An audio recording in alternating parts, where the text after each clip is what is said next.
शारदा का घर यही है? हाँ साहब यही है। जिस दिन शारदा के ऊपर हमला हुआ उस दिन आप में से किसी ने नकाबपोश आदमी को देखा था? साहब नकाबपोश आदमी को तो नहीं देखा था, लेकिन हाँ 2 बच्चे जरूर निकले थे यहाँ से।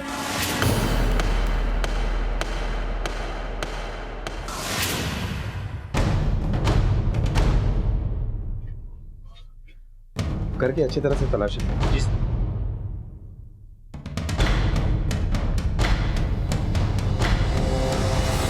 घर में ऐसा कुछ भी नहीं दिखाई दे रहा है जिससे ये लगे कि यहाँ चोरी हो सकती है। क्या शारदा की किसी के साथ कोई दुश्मनी थी? नहीं साहब, उसकी किसी की भी साथ दुश्मनी नहीं थी साहब। उस बेचारी की तो खुद ही बच्ची गायब हो गई है साहब, कल ही वापस आई थी साहब। रानी कैसी है बेटा तू? लेकिन शारदा ने तो हमें इस बारे में कुछ नहीं बताया। सर ये शारदा के साथ किसी बच्ची की फोटो मिली है। शारदा के साथ ये लड़की कौन है? साहब यही तो है उसकी बेटी रानी साहब। इसके गुमशुदा होने की रपट लिखाई थी उसने, ये कल ही वापस आई थी। लेकिन शारदा के साथ हॉस्पिटल में तो कोई नहीं था। सर मैंने अच्छे से चेक कर लिया, लेकिन रानी की कहीं भी कोई मिसिंग कंप्लेंट दर्ज नहीं हुई है। तो फिर शारदा ने ये झूठ क्यों बोला कि उसने रानी की मिसिंग कंप्लेंट दर्ज की? यही तो है उसकी बेटी रानी साहब। इसके गुमशुदा होने की रपट लिखाई थी उसने। और कहीं ऐसा तो नहीं कि उसके घर पे जो नकाबपोश वाला आदमी आया था ये बात भी झूठी हो? सर हमारे केस से मिलता जुलता मामला बैंड्रा इलाके में भी सामने आया। वहाँ पे भी कुछ बच्चों के खिलाफ केस रजिस्टर्ड हुए हैं, जो कि वहाँ के लोकल लोगों के लिए सर का दर्द बन चुका है। तुम एक काम करो, फौरन अपने पास इस केस के जितने भी डिटेल्स है उनके साथ शेयर करो, ठीक?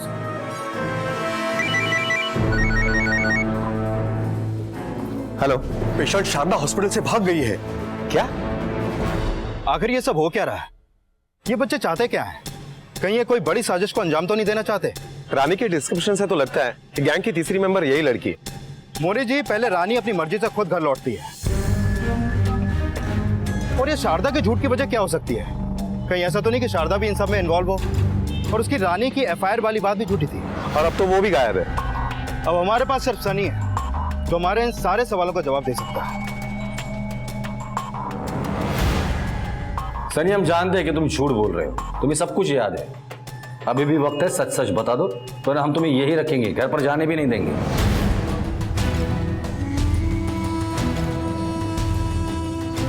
सनी, पुलिस अंकल को बेटा सब कुछ सच सच बता दो।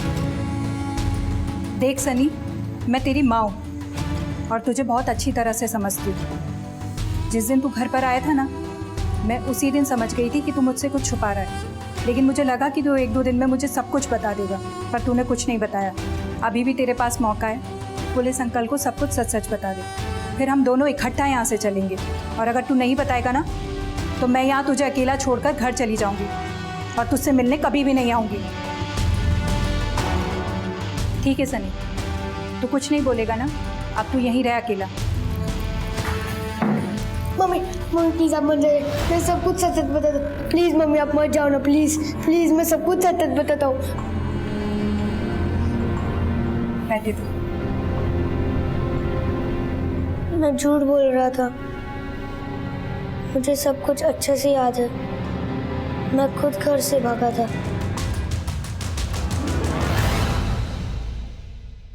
क्यों? घर पे रहता था तो पापा हमेशा डांटते और मारते रहते थे। मैं बहुत डर गया था, इसलिए मैं स्कूल से सीधा भाग गया। फिर मुझे एक बच्चा मिला। कौन था वो? मुझे नहीं पता।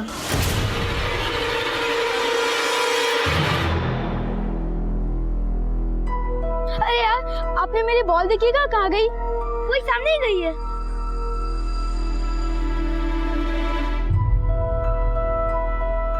अरे यहाँ आके बताओ ना, पता नहीं कहाँ गई है।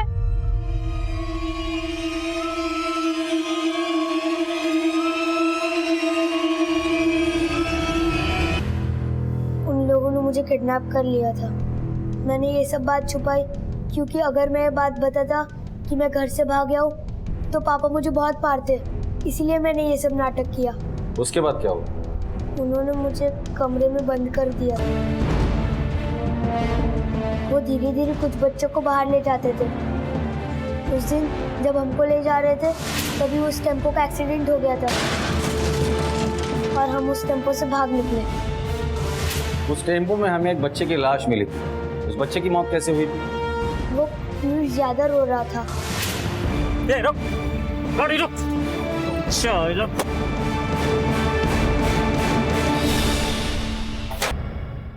उस एक्सीडेंट के बाद तो तुम लोग टेम्पो से भाग गए थे, फिर अपने अपने घर क्यों नहीं गए? परी दीदी नहीं चाहती थी कि हम घर जाए। हमें अच्छी तरह से पता है कि हमारे साथ क्या हुआ है। घर जाने की सोच रहे मत, समझी? वो हमारी लीडर थी। मोनू भैया उनकी हर बात मानते थे। यहाँ सबसे बड़ा मैं हूँ, लेकिन हम सबकी लीडर परी है, तो जितना वो कहेगी वही करना है हमें, समझे? जब मोनू भैया ने बताया कि उन्होंने अपने मम्मी पापा को जान से मार दिया, याद है ना कितनी बेरहमी से मैंने अपने माँ बाप को मारा था? तो मैं और रानी उनसे डरने लगे। जरा देख के बताओ, क्या ये वही लड़की थी? नहीं, ये तो रानी है। उस आदमी का स्केच बनवा सकते हो तुम? नहीं, मुझे उसका चेहरा अच्छे से याद नहीं। शिंदे, ये केस जितना दिखता है उतना आसान है नहीं। सर ये केस शुरू हुआ एक टेम्पो के एक्सीडेंट से। उस टेम्पो का ड्राइवर मनोज मर गया। उस टेम्पो में हमें इस बच्चे पीयूष की लाश मिली। टेम्पो का मालिक शिवम, उससे भी कुछ खास इंफॉर्मेशन हाथ नहीं लगी। सर फिलहाल इस केस में हमें सिर्फ एक ही बच्चा मिला है, सनी, जिसने हमें बताया कि एक मोनू नाम के लड़के ने अपने ही माँ बाप को मार दिया था, और साथ में एक लड़की परी, जिसके बारे में अभी तक कुछ पता नहीं चल पाया, और दूसरी लड़की है रानी, जो इस गैंग की चौथी मेंबर है, और अब इसकी माँ शारदा, वो भी लापता है। शिंदे, ऐसा भी हो सकता है कि इस शिवम का शारदा के साथ कोई कनेक्शन है, या फिर रानी अपने घर गई, माँ शारदा पर हमला किया और भाग गई, या फिर परी और मोनू रानी के घर गए, उसकी माँ शारदा पर हमला किया और रानी को लेकर भाग गए। और हेलो, क्या? सर शिवम हॉस्पिटल से भाग गया।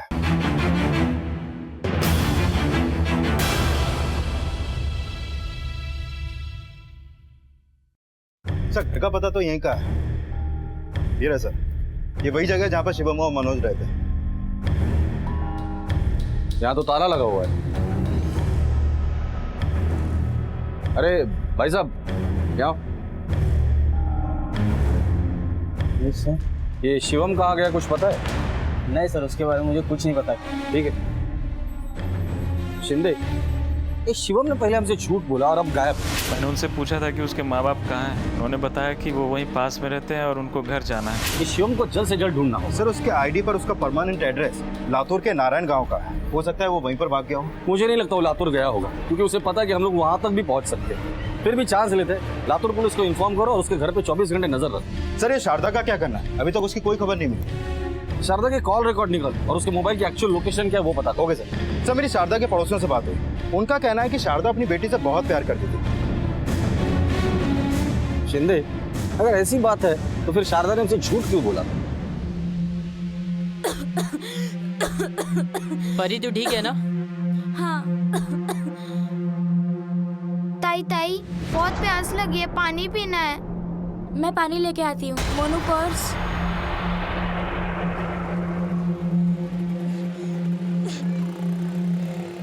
अंकल एक पानी की बोतल देना।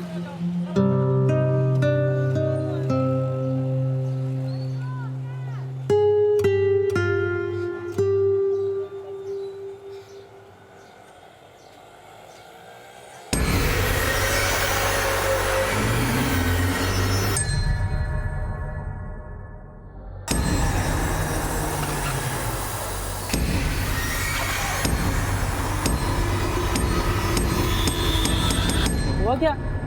ठीक है ना? कुछ नहीं, चलो चलो। सर शारदा के कॉल रिकॉर्ड आ चुके हैं। कॉल रिकॉर्ड से साफ है कि शारदा शिवम के टच में तो नहीं थी, लेकिन हाँ एक नंबर ऐसा है जिस पर शारदा की लगातार बात हुआ करती थी। ये नंबर बब्बन के नाम पे रजिस्टर्ड है सर। ये बब्बन कौन है? सर ये बब्बन किसी प्राइवेट प्रॉपर्टी लैंड पर सिक्योरिटी गार्ड की नौकरी करता है। ठीक है। शारदा की लास्ट लोकेशन क्या है? शारदा की लास्ट लोकेशन बरवे रोड वाले 4 रास्ते की थी। वो जगह काफी सुनसान रहती है सर। शारदा को कैसे जानते हो? मैं और शारदा एक दूसरे को प्यार करते हैं साहब। प्यार करते हो? इसका मतलब शारदा के बारे में बहुत कुछ जानते होगे। शारदा का उसके बेटी के साथ रिश्ता कैसे था? इस बारे में तो मुझे कुछ पता नहीं साहब, और मैंने उससे कभी पूछा भी नहीं साहब, और मेरी दिलचस्पी शारदा में ही थी साहब।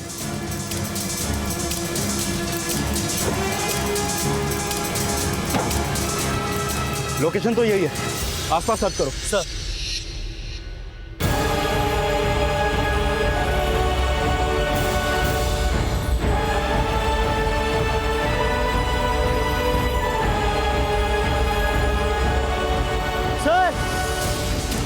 सर ये देखिए, ये मोबाइल मिला है।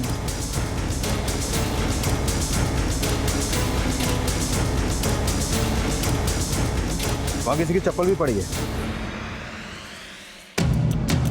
ये टूटी हुई चूड़ियां भी हैं।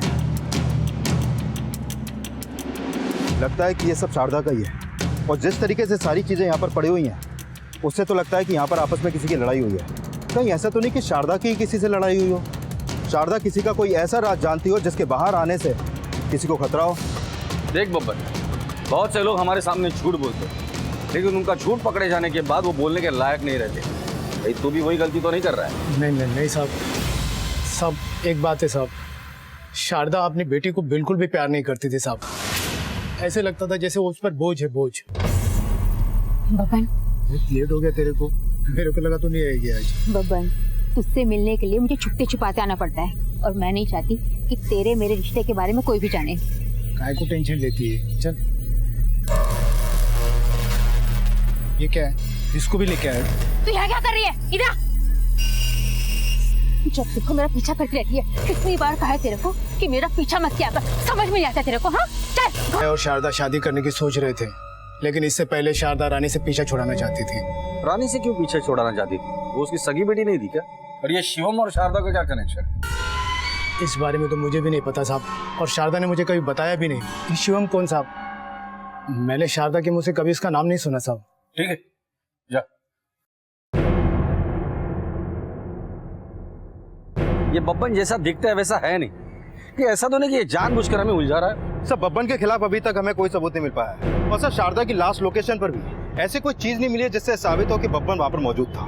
बब्बन का कहना है कि ना ही उसने कभी शिवम को देखा है और ना ही शारदा से उसका नाम सुना है। शिंदे काम करो, एक कांस्टेबल 24 घंटे उसके पीछे लगा और पता करो कि शारदा जिस वक्त गायब हुई थी ये बब्बन कहा था। ताई ताई आइसक्रीम, आइसक्रीम।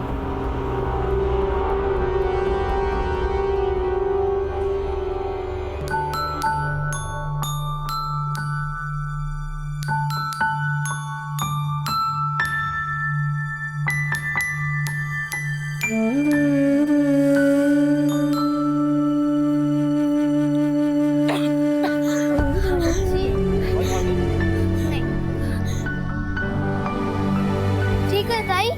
हाँ, मैं ठीक हूँ। सर ये बब्बन के कॉल रिकॉर्ड और लोकेशन डिटेल्स, इसके मुताबिक बब्बन परसों शाम 5 बजे बर्बर रोड 4 रास्ते के पास था। और शारदा के कॉल रिकॉर्ड के हिसाब से उसकी लोकेशन भी वही थी। इसका मतलब बब्बन उसके साथ था। उठाकर लेकर इस बब्बन को। Okay sir. बताता हूँ साहब, मैं उस वक्त वहीं था साहब। मैं कहीं फंस ना जाऊं, इसीलिए मैंने आप लोगों को ये बात नहीं बताई। बबन, शारदा तू इधर? और ये क्या? तेरे को चोटें कैसे आई? बबन, हमें यहाँ से भागना होगा। क्यों? वो एक लफड़ा हो गया है। शायद पुलिस को पता चल गया है कि मैं रानी से छुटकारा पाना चाहती थी, और वो लोग मेरे को ढूंढ रहे होंगे। तूने रानी के साथ ऐसा क्या किया? बोल, जो पुलिस तुझे ढूंढ रही है। ये सब मैं तेरे को बाद में बताएगी। मेरे को इन सब से बाहर निकलना है। तू चल रहा है ना मेरे साथ? अरे पर मैं देख, मेरे पास पैसे भी हैं, हम यहाँ से कहीं दूर निकल जाएंगे। और मेरे को एक आदमी मिला है, वो मेरे को इन सब लफड़ों से बाहर निकाल देगा। कौन है वो आदमी? वो सब मैं तेरे को बाद में बताएगी। देख कितना पैसा है मेरे पास, कितना पैसा है। तू चल रहा है कि नहीं चल रहा मेरे साथ? मैं लालच में आ गया था साहब, और मैंने उसको हाँ बोल दिया। वो मुझे लेकर 4 रास्ते पर गई। वहाँ पर सुनसान जगह पर कोई भी नहीं था साहब। मैं पेशाब करके वापस आ रहा था तो अचानक किसी ने शारदा पर हमला कर दिया। मैं डर गया और वहाँ पर छुप गया साहब।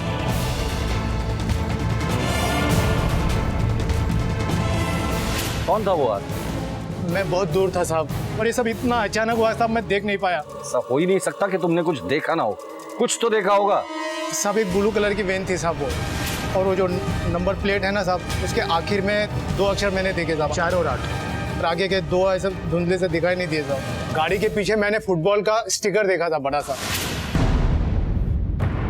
बब्बन इस वक्त पुलिस की हिट लिस्ट पर था। सब बब्बन के मुताबिक जिसने शारदा को किडनैप किया, शायद ये वही आदमी है जिसने बच्चों को भी किडनैप किया होगा, और शारदा नहीं, ये प्लान बनाया होगा कि वो उसके साथ भाग जाएगी। सर कहीं ऐसा तो नहीं कि शारदा इन सबके साथ मिली हुई हो? अगर ऐसी ही बात है तो उसने शारदा पर हमला क्यों किया और शारदा को किडनैप क्यों किया? शारदा के पास पैसे कहां से आए या शारदा कोई गैर कानूनी काम करती थी? शिंदे सवाल तो कई है, लेकिन सबसे पहले तुम उस वैन का पता लगाओ। ओके। पुलिस ने कार की सुराग में एक एक गराज की छानबीन की और आखिरकार उनके हाथ कामयाबी लगी। साहब, आप जिस वैन की बात कर रहे हैं वैसी एक वैन तो हमारे पास आती है सर्विसिंग के लिए। उस वैन की डिटेल्स हमें दीजिए। साहब, अपना गैरेज इतना बड़ा तो है नहीं, इसलिए हमारे पास इतनी डिटेल्स रहती नहीं। हाँ, मैं इस वैन का आपको नंबर दे सकता हूँ, वो हम लोग रजिस्टर में लिख लेते हैं। सर आरटीओ से हमें गाड़ी के ऑनर की डिटेल्स मिल गई है। वो वैन किसी प्रशांत मोरे के नाम रजिस्टर्ड है और एड्रेस कलीना का है।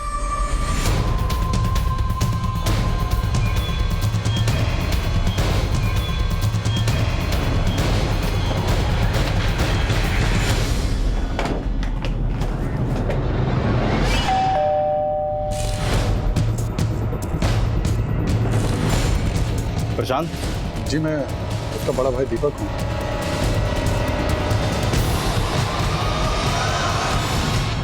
सर, ये सोनम है, प्रशांत की वाइफ। प्रशांत है कहाँ अभी? जी वो तो बाहर है। एक्चुअली मेडिकल रिप्रेजेंटेटिव का काम रहता है उनका, तो एक क्लिनिक से दूसरे क्लिनिक उनको जाना पड़ता है। आप क्या करते हैं? सर, फिलहाल तो मैं जॉबलेस हूँ, मगर आप ये सब क्यों पूछ रहे हैं? एक किडनैपिंग और मर्डर केस के सिलसिले में हम यहाँ पर आए थे। प्रशांत के साथ साथ हमें एक औरत शारदा की भी तलाश है। एक गिरोह है जो बच्चों को किडनैप करता है। सर, मेरी बेटी परी वो पिछले 4 हफ्तों से लापता है। मैंने कंप्लेंट भी रजिस्टर करवाया है अपना कलीना पुलिस स्टेशन में, लेकिन अब तक उसका कुछ पता नहीं चला। आपकी बेटी 4 हफ्तों से लापता है? Yes sir. ठीक है, आप अपनी बेटी और प्रशांत की फोटो दीजिए और प्रशांत का मोबाइल नंबर भी दीजिए।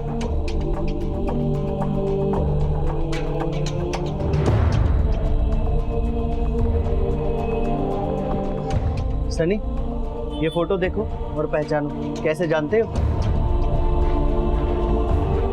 ये तो परी दीदी है, ये तो हमारी लीडर थी, इन्हीं के बाद हमको मारनी पड़ती थी। अगर परी आजाद है तो वो घर क्यों नहीं आ रही है? सर, वो बीमार है, उसे लुकेमिया यानी ब्लड कैंसर है, उसे दवाइयों की सख्त जरूरत रहती है। सर, इसे जानते हो? क्या ये वही आदमी है जिसने तुम्हें किडनैप किया था? मुझे नहीं पता, मैंने उस किडनैपर का चेहरा कभी नहीं देखा।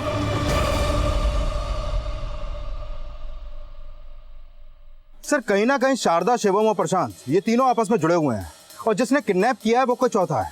हो सकता है, इसीलिए तो तीनों के तीनों गायब हो गए। शिंदे, पता करो इस दीपक ने अपनी बेटी परी की मिसिंग कंप्लेंट लिखवाई थी भी या नहीं। हो सकता है वो भी शारदा की तरह झूठ बोल रहा हो और वो भी इस किडनैपिंग करने वाले गिरोह का मेंबर हो। सर, और एक बात, परी उस टेम्पो से भागने में कामयाब तो हुई थी, पर वो आखिर में घर वापस क्यों नहीं आई? हो सकता है उसे पता हो कि इस किडनैपिंग के पीछे प्रशांत का हाथ है, तो प्रशांत के डर के मारे वो घर पर नहीं गई। सर, वैसे सनी ने भी यही बोला था कि वो किडनैपर उन बच्चों का अच्छे से ख्याल रखता था, खाना और बाकी सब चीजें टाइम पर देता था। तो वो किडनैपर आखिर में बच्चों से चाहता क्या था? इसका जवाब तो वो किडनैपर ही दे सकता है। शिंदे, याद है तुम्हें 2 महीने पहले हमने बच्चों की तस्करी करने वाले गिरोह को पकड़ा था। इस रघु से पूछताछ करते, उसके पास जवाब जरूर होगा। शिवम, प्रशांत और शारदा, इन तीनों को तो तू जानता ही होगा। ये आजकल तेरा धंधा संभाल रहे हैं। इन लोगों को मैंने पहले कभी नहीं देखा, शायद नए लोग हैं जो कि अपना नाम बदल कर धंधा जमा रहे हैं। ये लोग बच्चों को किडनैप करते हैं, कुछ दिन अपने पास रखते हैं, उनकी अच्छे से देखभाल भी करते हैं। आखिर ये लोग चाहते क्या है? साहब, हमारा धंधा और पिज्जे का धंधा एक जैसे ही होता है। 30 मिनट में ऑर्डर खत्म। इतना लंबा हमारे धंधे में कोई किसी को नहीं टिकाता है। रिस्क भी तो हाई हो जाता है और वैसे भी कंपटीशन का जमाना है। मार्केट में अलग अलग बिजनेस आइडिया चल रहे हैं। अब इनके दिमाग में कौन सा आइडिया वो आप उनको कैसे मालूम? सर, आखिर ये गैंग करना क्या चाहता है? रघु जैसे क्रिमिनल को भी इनके कारनामों की कानों कान तक खबर नहीं है। इन सबका परी के फैमिली से जरूर कोई ना कोई कनेक्शन हो। परी की फोटो हर पुलिस स्टेशन में सर्कुलेट कर दो। परी और बाकी के बच्चों को बचाना बहुत जरूरी है। सर, और एक बात समझ में नहीं आ रहा कि ये सारे बच्चे अपने घर क्यों नहीं जाना चाहते और इन सब का मास्टरमाइंड है कौन? इन्हें इसी का तो पता लगाना है।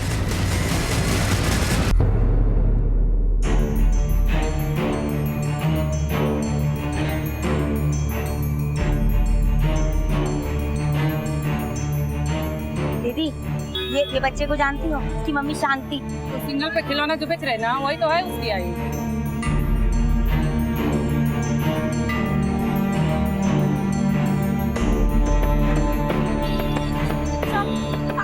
बच्चे को कहीं देखा है? इसका नाम चिंटू है। देखिए ना, मैं इसी सिग्नल पे बैठती हूँ। अगर आपको कभी पता चले तो बताइएगा।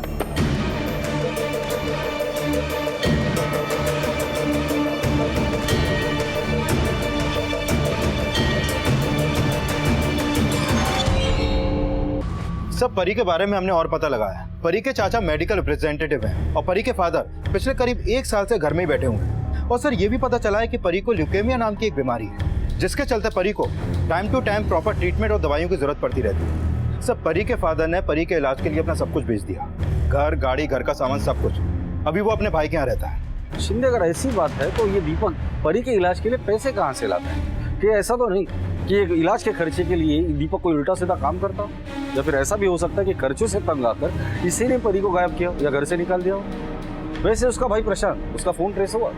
सर प्रशांत के ऑफिस से पता चला है कि प्रशांत 12 तारीख को एक मेडिकल कॉन्फ्रेंस अटेंड करने के लिए कल्याण गया था, पर तब से वो किसी को नहीं मिला और उसका फोन भी स्विच ऑफ है। ढूंढो इस प्रशांत को और दीपक पर नजर रखना। Okay sir.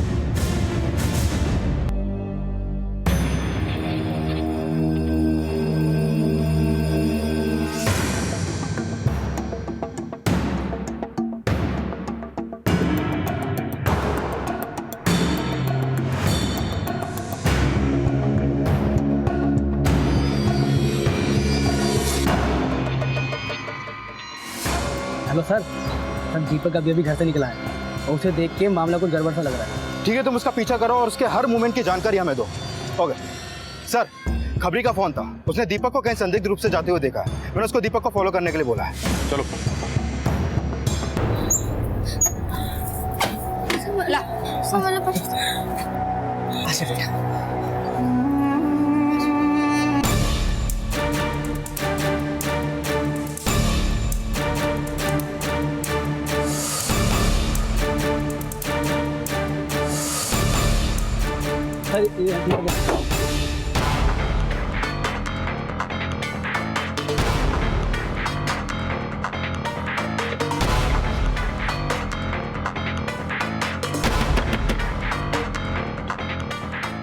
मनोज, दरवाजा तोड़ दो। शिंदे, लगता है पीछे से रास्ता है। शिंदे, चेक कर।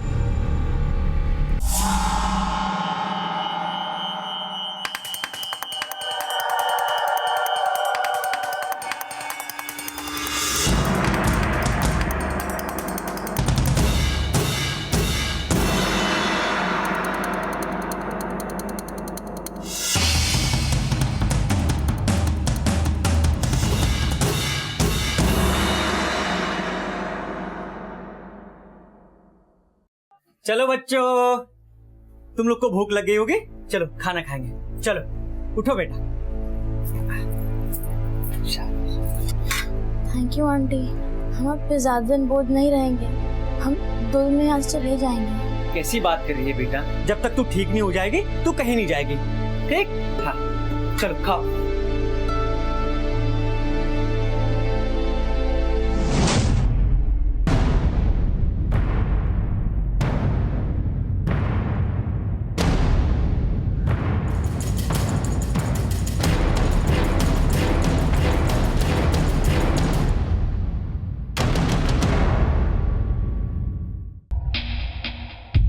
मौसी आओ ना, यहाँ पे क्या है?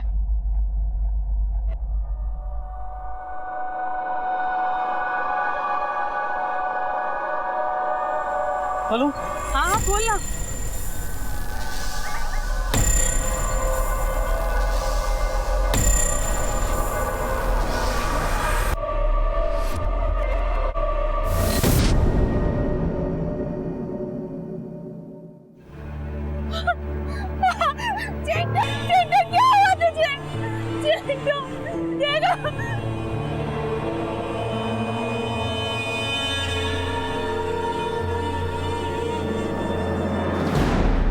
किसने किया ये सब?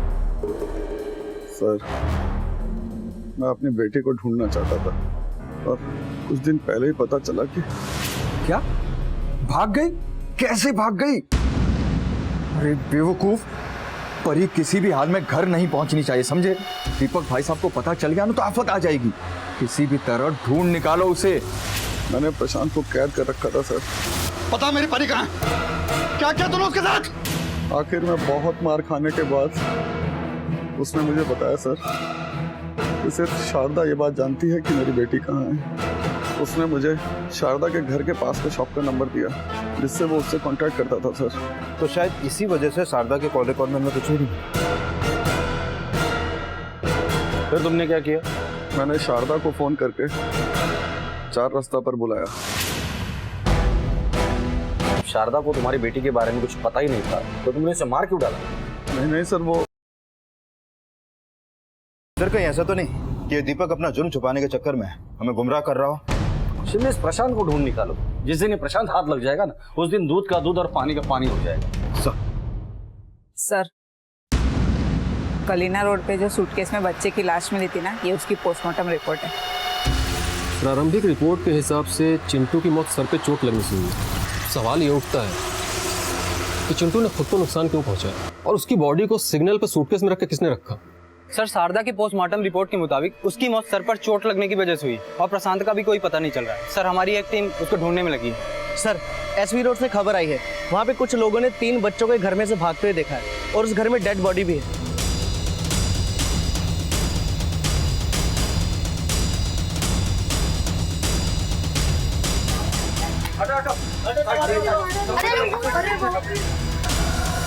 हटिए हटिए, मान है राउत, सबको बाहर निकालिए।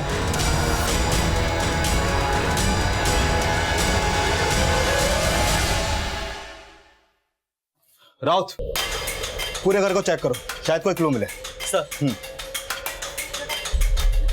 आप लोगों में से किसी ने कुछ देखा? साहब, मैंने देखा। बोलिए।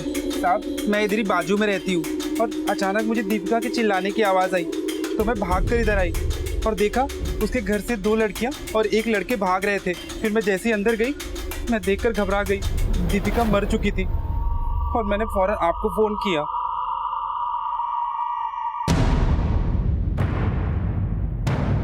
यही बच्चे थे? जी साहब, यही बच्चे थे।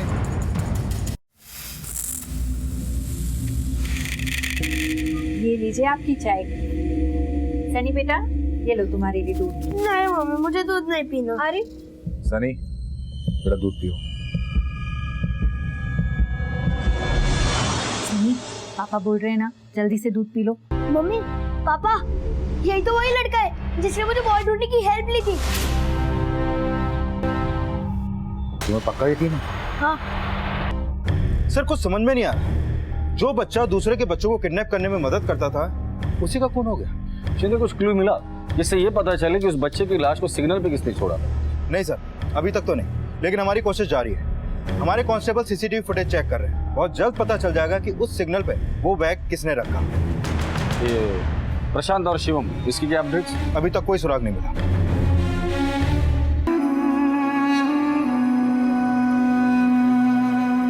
Hello police. सर, मैं एक अनाथ हूँ।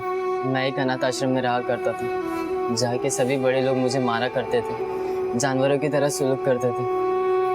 उन सब के लिए मैं इंसान ही नहीं था सर। इसलिए मैं जब वहाँ से भागा तो मैंने एक कहानी बनाई कि मैंने अपने माँ बाप को मार दिया ताकि सब मुझसे डरे। मुझे पता था कि मेरी आई ने मुझे बेच दिया था, पर मैं ये नहीं चाहती थी कि मेरी आई किसी मुसीबत में पड़े। दीपिका को क्यों मारा? सर, हमने दीपिका आंटी को नहीं मारा, उन्हें तो। ए दीपिका, तू मेरे काम में ना ज्यादा टांग मत लड़ा, समझी ना? तू ना हमारे समाज का नाम डुबाएगी ना तो छोड़ेगी नहीं मैं तेरे को। हाँ, मेरे मन में जो आएगा मैं करेगी। और वैसे भी इन भिखारियों को तू अपने पास रख के हमारे समाज का बहुत नाम ऊंचा कर रही है क्या? ये मेरा पर्सनल मैटर है, उसमें टांग मत अड़ा। बहुत जबान चलने लगी है तेरी, हाँ, इन पिल्लों की वजह से। चलो अभी निकलो, निकलो यहाँ से। सर, दीपिका आंटी ने हमारी जान बचाते बचाते खुद की जान गंवा दी।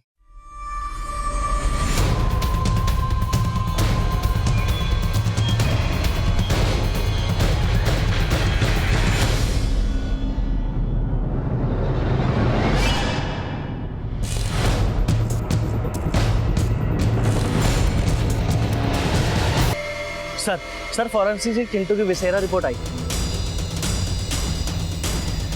सर इसमें तो बड़ी चौंकाने वाली बात सामने आई है। शिंदे, छोटे से बच्चे के साथ ये सब इंसानियत नाम की कोई चीज नहीं है। सर सीसीटीवी फुटेज से उस औरत का पता चल चुका है जिसने वो बैग सिग्नल पर रखा था। औरत का नाम गौरी सावंत है और वो कुर्ला के किसी लैब में लैब असिस्टेंट का काम करती है।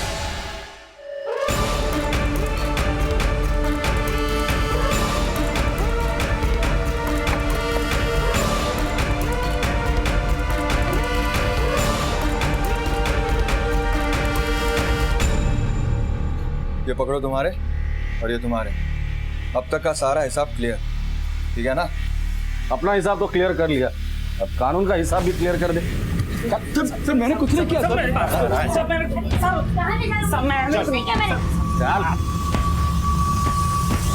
सर। इस सब का मास्टरमाइंड प्रशांत था। मैं तो बस प्रशांत के लिए काम करती थी। उन बच्चों को किडनैप करके क्या कर देते उनके साथ? बच्चों को किडनैप करके हम उनकी बॉडी पर वो सब दवाइयों का इस्तेमाल करते थे जिनका रजिस्ट्रेशन बड़ी बड़ी फार्मा कंपनीज के पास भी नहीं है। उन दवाइयों के साइड इफेक्ट्स इतने स्ट्रांग होते थे कि लीगली ये सब करना पॉसिबल नहीं था। सर मेरी जॉब की वजह से फार्मा कंपनी में मेरा आना जाना लगा रहता था। वहीं से मुझे बहुत सारी दवाइयों का पता चला जिसे गवर्नमेंट इंसानों पर इस्तेमाल करने से मना करती थी। तो सर वहीं से मुझे आइडिया मिला और मैंने ये ऑपरेशन सेटअप करना शुरू कर दिया। हम इन बच्चों का चारा बना के ही दूसरे बच्चों को किडनैप करवाते थे। मैंने एक सुनसान जगह पर अपनी लैब बनाई। अगर कोई बच्चा बच जाता था तो वो दलाल के जरिए किसी और काम के लिए बेच देता था। सर मुझसे चिंटू की मौत देखी नहीं गई। एक अजीब सा लगाव सा हो गया था उस बच्चे से। प्रशांत चिंटू का इस्तेमाल बच्चों को किडनैप करने के लिए एक चारे की तरह करता था। हमेशा उसको बोलता कि अगर तुम बच्चों को किडनैप करने में हमारी मदद करोगे तो हम तुम्हें एक दिन जरूर घर जाने देंगे। पर ऐसा नहीं हुआ सर। हमने उन ड्रग्स का इस्तेमाल एक दिन चिंटू की बॉडी पर भी किया। मैंने चिंटू की लाश को उसके माँ बाप को सौंपने का फैसला किया ताकि वो कम से कम अपने बच्चे का अंतिम संस्कार तो कर सके। मैंने चिंटू के गुमशुदा होने का इश्तिहार अखबार में पढ़ा था जिसमें लिखा था कि उसकी माँ शांति सिग्नल पर खिलौने बेचती है। फिर सिग्नल पर जाकर मैंने चिंटू की लाश वहीं छोड़ दी। फर्नीचर की डिलीवरी की आड़ में मैं और मनोज उन बच्चों की तस्करी करते थे। ऐसी कौन सी वजह थी जो तुमने परी को भी किडनैप किया? सर वो लड़की हमारे लिए श्राप बन गई थी। बर्बाद हो गया था मेरा भाई उसके पीछे। सब कुछ बेच बाच के मेरे घर पे आके रहने लगा था। और इतना ही नहीं सर, उस परी के इलाज में मेरा भी पैसा लगने लगा। मैंने सोचा कि कुछ करना पड़ेगा, इस लड़की से पीछा छुड़ाना पड़ेगा। और वैसे भी मुझे वो कैंसर की दवाई का एक्सपेरिमेंट करना था जिसके लिए परी बिल्कुल सही लड़की थी। शारदा से तुम्हारा क्या लेना देना था? तुम उसे कैसे जानती? और ये रानी, ये कहाँ मिली तुम्हें? सर शारदा ने अपनी बेटी रानी को हमें बेच दिया। तुम लोगों ने जो जुर्म किया है वो इंसानियत को शर्मसार करने वाला है। कानून की किताब में तुम लोगों के लिए जो भी सजा लिखी होगी ना वो कम ही होगी। बाकी के बच्चे कहाँ हैं?